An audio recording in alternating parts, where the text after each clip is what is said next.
चलिए दोस्तों, बहुत ही बड़ा खुशखबरी। जी हाँ दोस्तों, आज हम फिर से कुछ न्यू अपडेट लेकर के आ चुके हैं आप सबके बीच। जी हाँ, जैसे कि आप सबको बता दूं दोस्तों कि धनंजय धड़कन जी का एक बहुत ही ब्लास्ट और बहुत ही शानदार गाने का रिलीज कर दिया गया है। जी हाँ, जिस गाने का नाम रखा गया है कष्ट होता। जी हाँ, कष्ट होता इस गाने का टाइटल है। बाकी चलिए दोस्तों, आप सबको बता दूं कि इस गाने को गाए हैं दिलों के धड़कन धनंजय धड़कन जी, और इस गाने को लिखे हुए हैं दोस्तों सागर परदेसी जी। हाँ, और म्यूजिक बनाए हैं भैया अजय शर्मा जी।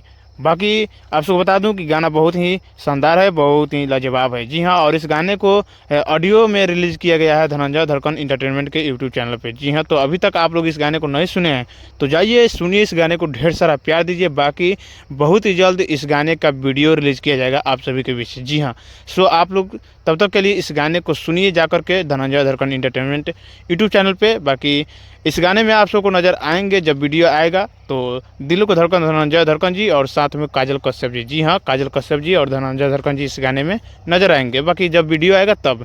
दोस्तों अभी फिलहाल गाना आया है ऑडियो, तो आप लोग नहीं सुने तो जाइए सुनिए और ढेर सारा प्यार दीजिए। अपडेट आपको कैसा लगा कमेंट करके जरूर बताइएगा, और चैनल पे नए हैं तो हमारे चैनल को सब्सक्राइब कीजिए, वीडियो को लाइक कीजिए, दूर दूर तक शेयर कीजिए।